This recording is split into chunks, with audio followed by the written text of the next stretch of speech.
Hey everybody, Sean Dotson with a flip side.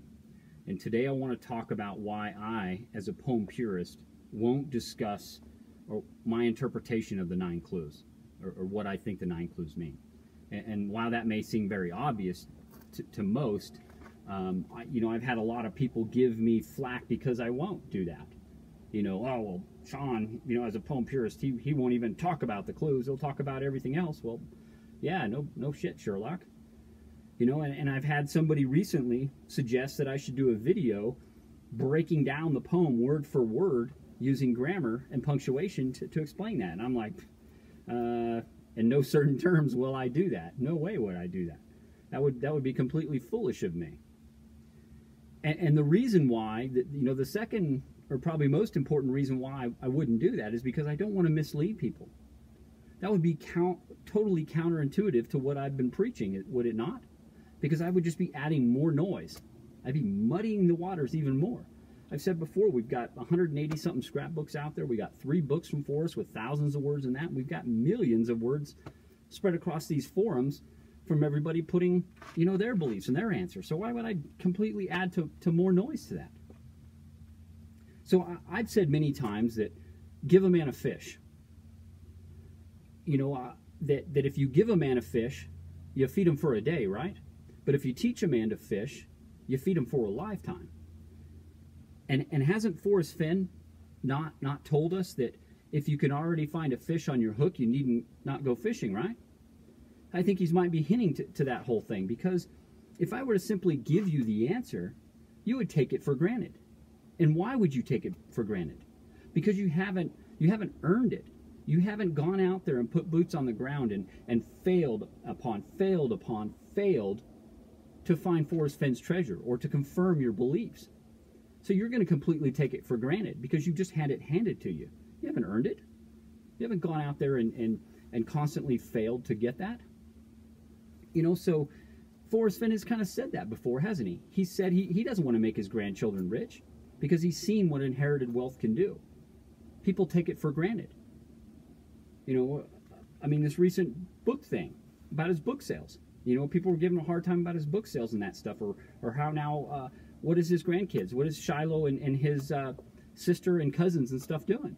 They're out there earning it. They're helping to promote that book. They're helping to put the book together, doing all that. They're earning it. It wasn't just handed to them. They're out there earning it. So Forrest Fenn understands that. Forrest Fenn understand the importance of building failures on top of failures to learn something. Who'd you rather have working on your car? A man who graduated from 4 years of mechanics, or a guy who's been working on broken cars for 4 years? I mean, that hints to that whole thing, there's just plenty of people out there that love to just throw their answers out there. They love to just say, I believe Warm Waters Halt is this, or I believe Hint of Riches is this. And I can't fathom why anyone, if they had any level of certainty in the answers to those clues, would ever provide that out there. I can't fathom that. The only way that I can believe that they would do that is if they absolutely have no certainty in that, and they're fishing for confirmations or affirmations of that. They're looking for people to confirm that. And then of course you'll get people that'll argue to death that they're wrong. They'll say, well, you're completely wrong because that subtle hint on page 42 of the book tells me this, and that confirms this of my answer. It's the old, my confirmation will kick your confirmation's ass. I laugh at that fact. You're trying to argue somebody else's confirmation bias is wrong because your confirmation bias is right. They're both confirmation bias. They're both not built in fact. There's no certainty in either one of them. So again, I'm just looking through my notes here, making sure I cover what I wanted to talk about. But guys, yeah, I won't provide my answers. I want to teach you how to fish. I want to provide you with the tools. And I said that in the very beginning of my first video I put together, that I won't talk about my answers. And I'm not saying I won't ever talk about them. I don't want to talk about my answers because I don't want to mislead people. All these forums out there with all these answers and all these different, interpretations of the clues, they're not meant to mislead you. They're not. but they do. You don't realize that they do.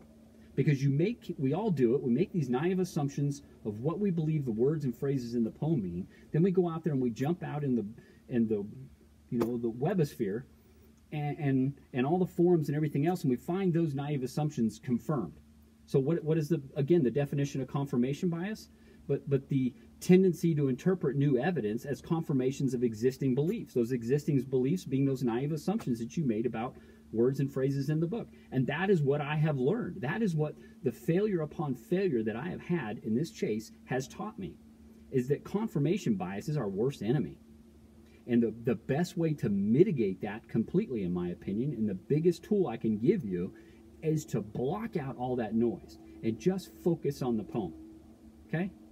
It's not going to be it's not easy. It's not easy. I'm not going to say it's the easiest way, because I think it's the most direct route, but it's not easy. I mean, I've been working, for close to 2 years now based on just poem purity. Yeah, and while, yes, I talk a lot about all the different quotes and everything else is out there, I can't block those things out. Those are things that I've learned. I cannot block them out of my mind. But I understand and I can recognize confirmation bias, and I can check myself based on that and go, okay, now how can I go back, relate that to the poem? Let's go back to the words of the poem. So I've always got to check myself and go back to it. So guys, I'm going to try and wrap this up here real quick, but I don't want to give what I believe my answers are. One, because it would be like cutting my own throat, in my opinion. And two, I don't want to mislead you. I can't prove anything that I know is right. I'm just trying to provide you what I believe are the right tools in order to be successful.